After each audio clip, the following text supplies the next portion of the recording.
Eu vou estar falando de algo que eu tenho pensado muito para falar, mas não tem como deixar de falar de algumas coisas que estão diante de nós, do nosso cotidiano, e nós precisamos então esclarecer qual o nosso posicionamento, qual é a nossa visão cristã, e nós como povo de Deus, como devemos proceder em determinadas coisas.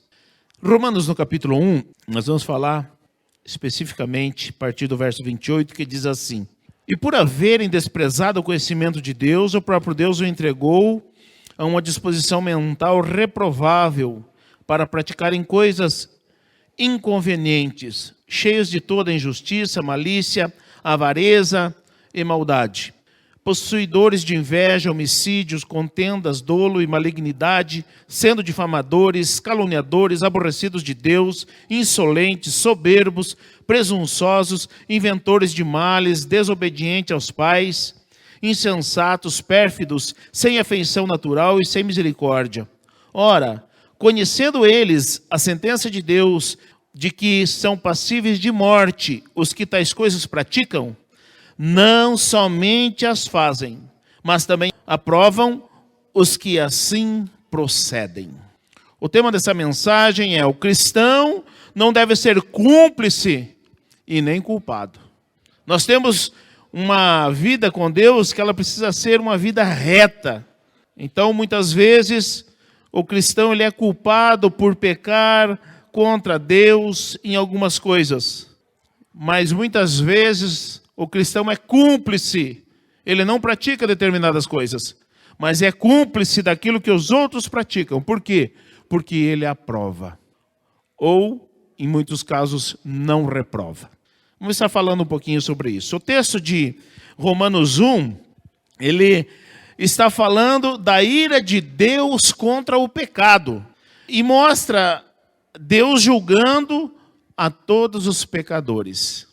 O apóstolo Paulo inicia a carta confiante de que o poder do Evangelho de Cristo é capaz de gerar fé para salvação e para santificação nos corações daqueles que o recebem. Mas também ele alerta que algumas acusações aqui feitas nesse texto vêm do próprio Deus. Deus será o juiz que acusa o povo.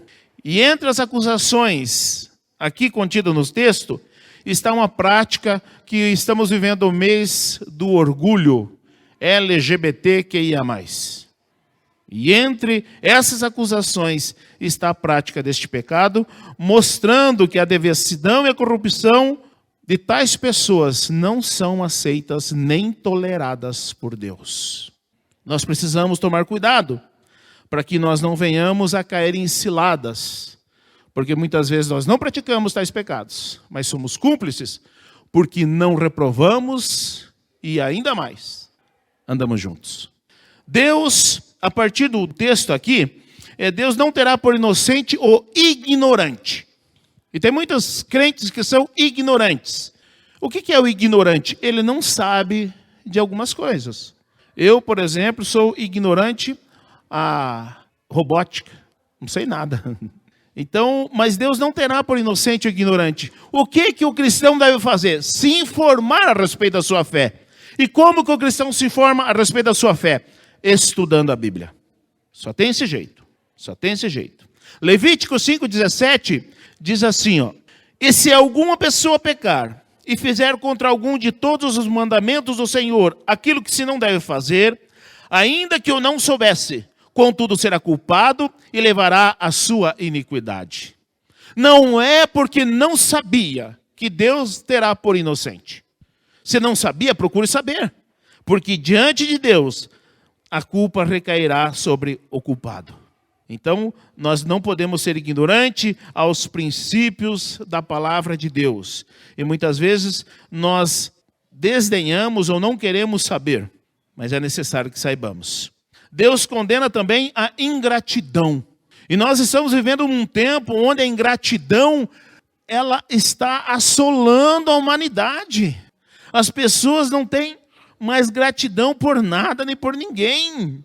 Parece que é obrigação das pessoas fazer o bem e só vem a nós, só vem a nós. As pessoas que recebem o bem não estão dispostas a retribuir o bem que receberam, mas não estão dispostas nem a agradecer o bem que receberam. Então nós precisamos saber que Deus condena a ingratidão. E no versículo 21 está claro isso aqui. Capítulo 1, versículo 21. Deus condena também o desrespeito a Ele. E nós estamos vivendo um tempo onde o desrespeito a Deus está escrachado em tudo que é lugar. A gente viu nesses desfiles de carnaval aí, o quão Deus foi desrespeitado. Quanto a nossa fé foi desrespeitada. E fica por isso mesmo. Fica por isso mesmo. Por quê? Porque nós estamos vivendo uma sociedade corrupta. E o objetivo de determinados movimentos é inverter os valores, tornar o certo errado e o errado certo.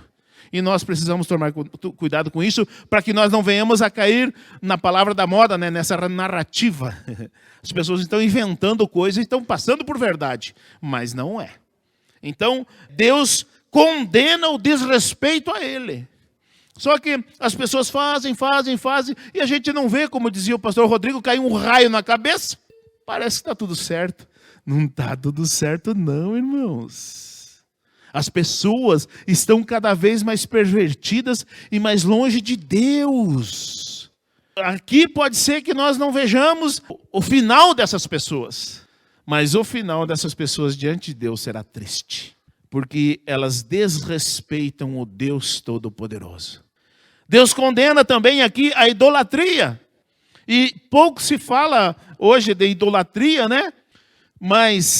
E a idolatria aqui é a ídolos mesmo. E a Bíblia toda nós vemos a degradação do povo de Deus por causa da idolatria. E nós vivemos um tempo onde que a idolatria parece que está meio que desaparecida. E não está, continua da mesma forma. Os ídolos que roubam a fé do Deus Todo-Poderoso estão aí firmes e fortes por séculos e séculos. E parece que está meio que quieta essa situação. Não está, não.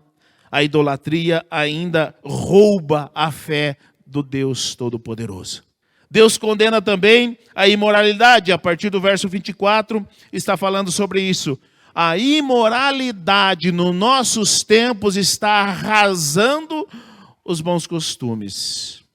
E nós precisamos tomar cuidado para que essas coisas não sejam aceitas pela igreja. Porque hoje em dia nós vemos líderes religiosos, ditos evangélicos. Porque evangélico só tem um nome. Que defendem a igreja inclusiva. E eu falo para vocês que esse debate chegou à nossa cidade. E eu me posicionei radicalmente contra. E parece que eu fui o único. Porque não encontrei quórum. Então nós precisamos nos posicionar. A igreja sempre foi inclusiva. As pessoas podem chegar de todas as formas, só não pode permanecer da mesma forma. Porque conversão envolve mudança no caráter, na prática. Então nós não podemos aceitar, a dita igreja inclusiva é que aceite o pecado do pecador. O pecador sempre foi aceito, não o pecado. Então nós, deste ponto de vista, nós discordamos radicalmente desta ideia da igreja inclusiva que está por aí. Que se aceita tudo por causa de uma imposição de uma minoria. Nós precisamos tomar cuidado com isso. Também aqui no texto Deus condena a obstinação. E tem gente obstinado que ouve a verdade, mas continua na mentira. Ouve o certo, mas continua no errado. Esses são os obstinados. E aqui Deus está condenando os obstinados, porque eles transformam a verdade de Deus em mentira e a mentira em verdade. Então nós precisamos tomar cuidado a respeito disso. No texto também há uma advertência aos que querem servir a Deus verdadeiramente, para que não pratiquem e nem aprovem determinados atos que estão reprovados por Deus. Então, no final do texto vem a advertência. E essa advertência é para mim e é para você. Nós precisamos tomar cuidado. que nós muitas vezes não praticamos, mas muitas vezes somos culpados ou cúmplice daqueles que tais coisas praticam. Primeira coisa que eu listei aqui, que nós não podemos ser cúmplices, é do erro dos nossos filhos. E há pais que dizem que amam tantos filhos que não os corrigem. Correção é ato de amor. Nós não podemos dizer que amamos os nossos filhos como desculpa para não corrigi-los. A correção faz parte, e a Bíblia diz que Deus corrige e até castiga aqueles que amam e aquele que recebe por filho. Então a correção dos filhos é necessário. Nós não podemos ser cúmplices dos erros dos nossos filhos. Erro do filho é erro. Do mesmo jeito que o erro teu e o erro meu. Então, nós não podemos muitas vezes jogar como os pais. Eu sou tão bonzinho, vou esconder o erro da mamãe. Que mamãe não saiba disso. O que eu estou fazendo com meu filho? Eu estou criando uma guerra entre eu e a mamãe. Ou vice-versa. Se seu pai souber disso. E usa aquilo como chantagem. Eu conto para o seu pai, vou contar para o seu pai, vou contar para o seu pai, que não sei o quê. Gente, nós não podemos agir assim com os nossos filhos. Nós estamos corrompendo os nossos filhos. Ou encobrir os erros é ser cúmplice do erro do teu filho. Mas o texto de Provérbios, capítulo 23, versículo 13, diz assim: não retires a disciplina da criança, pois se a fustigares com a vara, nem por isso morrerá. Tu a fustigarás com a vara e livrarás a sua alma do inferno. Olha o que está fazendo a correção. Ela está livrando a alma dos nossos filhos, ou do teu filho, do inferno. E nós não podemos querer evitar isso. Não vou corrigir, eu amo tanto meu filho que eu não tenho coragem de dar uma palmadinha nele. Gente, aqui está dizendo a maneira de se corrigir, é com vara. Corrige-se filhos com vara, não é com pedaço de pau, não é com cabo de vassoura, não é com fio desencapado, é com vara. E nós não podemos também, a nossa correção não pode ser uma tortura. Mas nós precisamos corrigir nossos filhos para não nos tornar cúmplices deles. Porque o erro do filho pode levar a alma dele para o inferno se não for tratado.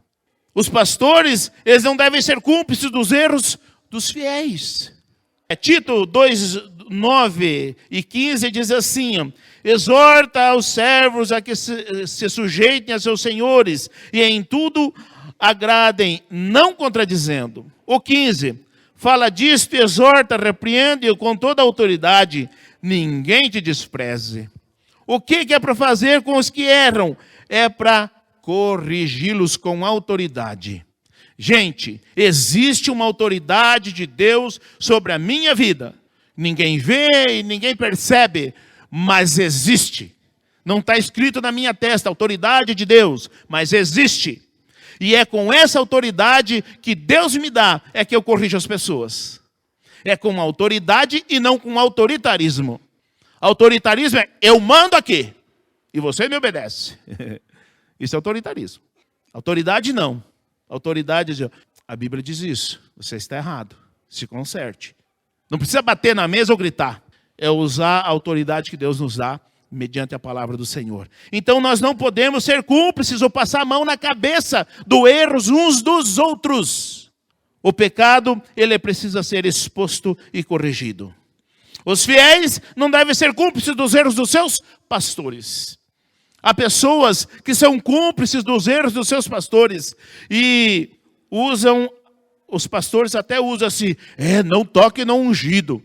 Gente, corrigir erro de pastor não é tocar em ungido. Tocar em ungido é difamá-lo. Tocar em ungido é contestar o seu ministério. É reprová-lo naquilo que a palavra de Deus está certa. Então, corrigir o erro de um pastor ou de um líder não é tocar em ungido. E nós não podemos nos esconder atrás de uma Bíblia para dizer não toque no ungido que eu erro quando eu puder. Não, gente. Primeiro, eu não tenho direito de errar. Não tenho direito de errar. Porque se eu me der o direito de errar, eu vou errar torto e direito.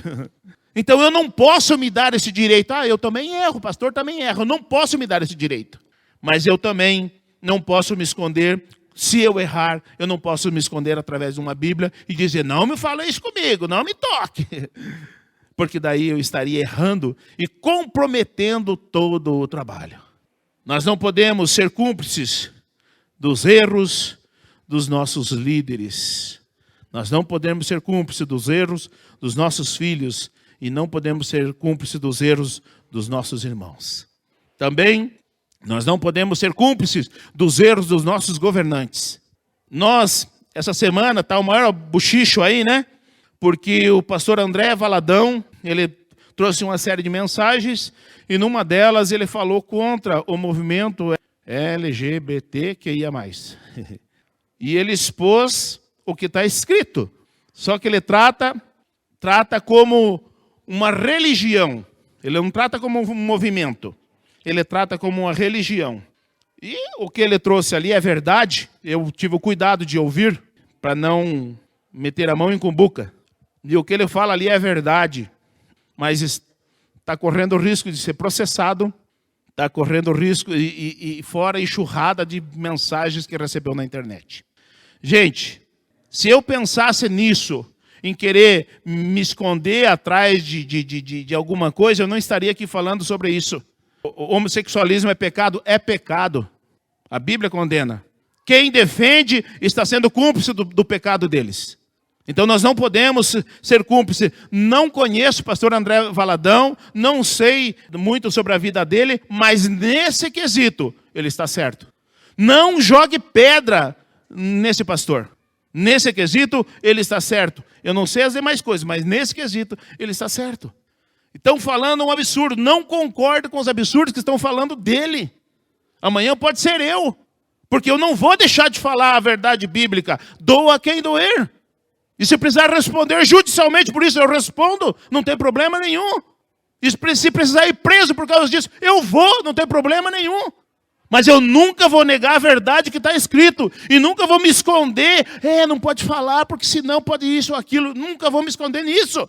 Nós estamos cheios de líderes covardes, que não têm coragem de falar a verdade que está escrito. Ainda vivemos num país que é laico e livre. Pelo menos na teoria. Então nós não podemos ser cúmplices dos erros dos nossos governantes. Nós estamos enfrentando algumas coisas do nosso presidente, do nosso governante. E se falou tanto, né? Mas está aí a verdade. Boca dele. Vou ler aqui o que ele disse. Nós enfrentamos o discurso de costume, o discurso da família, o discurso do patriotismo. Nós enfrentamos aquilo que aprendemos historicamente a combater. Está aí, palavra dele. Podemos apoiar um homem desse? Jamais. Jamais. Ainda que seja o nosso presidente. Jamais. Porque senão serei cúmplice do seu pecado. E olha o que diz o texto aqui. O texto diz assim. Ora, conhecendo eles a sentença de Deus, de que são passíveis de morte os que tais coisas praticam, não somente as fazem, mas também as aprovam os que assim procedem. Cúmplice. Quem apoia é cúmplice. Então nós não podemos ser cúmplice do erro do nosso filho, do erro do pastor, do erro do membro, mas nem do erro do presidente. Ele está errado. Ele está falando contra a minha fé, contra os valores que eu acredito. Então está errado, nós não podemos ser cúmplices. Agora, e o movimento LGBTQIA+, inverteu valores. O pastor André Valadão, ele diz lá, colocar o certo como errado e o errado como certo. Não é isso que nós estamos vendo? Não é isso? Agora, a família tradicional está errado. Tem que tirar pai e mãe do certidão de nascimento. Como assim? Estão lutando contra valores que nos é muito caro. Mas nós vamos aceitar calado de jeito nenhum. Aconteça o que acontecer, eu não me calo. Por quê? Porque estão afrontando os meus valores e a minha fé. Eu vou defender esta palavra até o último instante, até meu último fôlego de vida. Eu não me calarei. E não há nada neste mundo que me cale. Porque eu creio num Deus que é formador, formou o homem e mulher, macho e fêmea, os criou. E acabou. Agora, beleza, esse é o movimentão. Agora, tem um outro movimento dentro desse aqui, que está sendo disseminado, sabe aonde? Nas creches, nas escolinhas de criança. E sabe qual que é o nome disso? Criança não namora. Parece tão bonitinho, né? Parece tão bonitinho. Parece que não é verdade, criança não namora. Beleza. Agora, vai ver o que... Eu tive a curiosidade e fui ver o que escrevem a respeito disso. Eles comparam o seguinte: o namoro de uma criança, você não vai entregar a chave do seu carro para uma criança dirigir, né? Ah, tá, não. Então ela não pode namorar. Gente... estão combatendo algo que diz aqui, ó. Eles inverteram o uso natural. Sentimento de humanos começa desde a criança, desde o ventre. Se nós cercear esse direito das crianças, do menino gostar da menina e da menina gostar do menino, nós estamos a favor desse movimento que está acabando com a moral e os bons costumes. Nós não podemos, o texto diz assim, ó, o verso 26. Por isso Deus os abandona as paixões infames, porque até as suas mulheres mudaram o uso natural, no contrário, a natureza, isso é natural. Menino gostar de menina é natural. Como pode um pai chegar e repreender seu filho porque diz, estou namorando. Ah, sim, uma criança ele vai fazer sexo? Não! O máximo que ele vai fazer é dar a mãozinha, um selinho e sair correndo. Isso é namoro de criança. Agora nós estamos colocando isso como, nós perverteram nossa criança. Criança não namora. Não, gente, isso é natural, não caia nessa. Mas se não tiver alguém que fale sobre isso, nós ficamos assim, ó, de olhos vendados. Criança namora? Namora. Como criança. Do jeito que eu falei aqui para vocês. Agora nós vamos cair nessa narrativa e contribuir com esse movimento que está arrasando o mundo. Não é só Santo Antônio de Posse, não. Está arrasando o mundo. Então, nós não podemos cair nessas ciladas que parece tão bobo, que parece tão simples, mas no fundo está mudando o sentimento natural.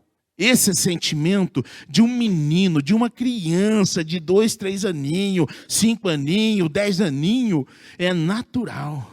O menino vai gostar de menina. E quando seu filho disser, papai, mamãe, estou namorando. Meu filho, que lindo, parabéns. Não tem problema nenhum. Ele não vai sair da sua casa para fazer sexo com o menininho, com a menininha. Não é isso. Ele só está tendo um sentimento que é natural. E nós não podemos combater. Porque se combater, nós estamos corroborando, colaborando com esse movimento que está arrasando o mundo. Agora, criança não namora, não. E criança governa? Então também não, né? Só que nós vemos aqui em 2 Reis, capítulo 22, versículo 1, que diz que Josias tinha 8 anos quando foi posto rei. Ele era o governante de toda uma nação, do povo de Deus. Como pode? Então criança não namora, mas criança pode ser rei? Nós estamos lutando contra princípios e valores de Deus.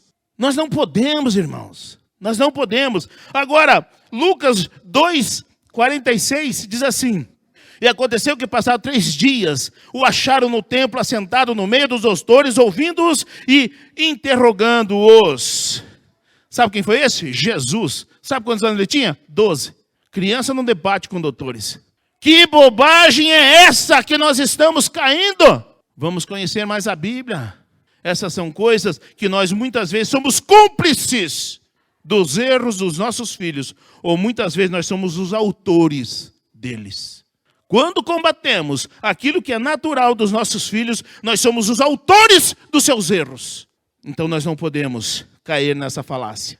Deus condenou todos aqueles que tais coisas praticam, mas advertiu que também condenará todos aqueles que forem cúmplices de qualquer coisa aqui citada.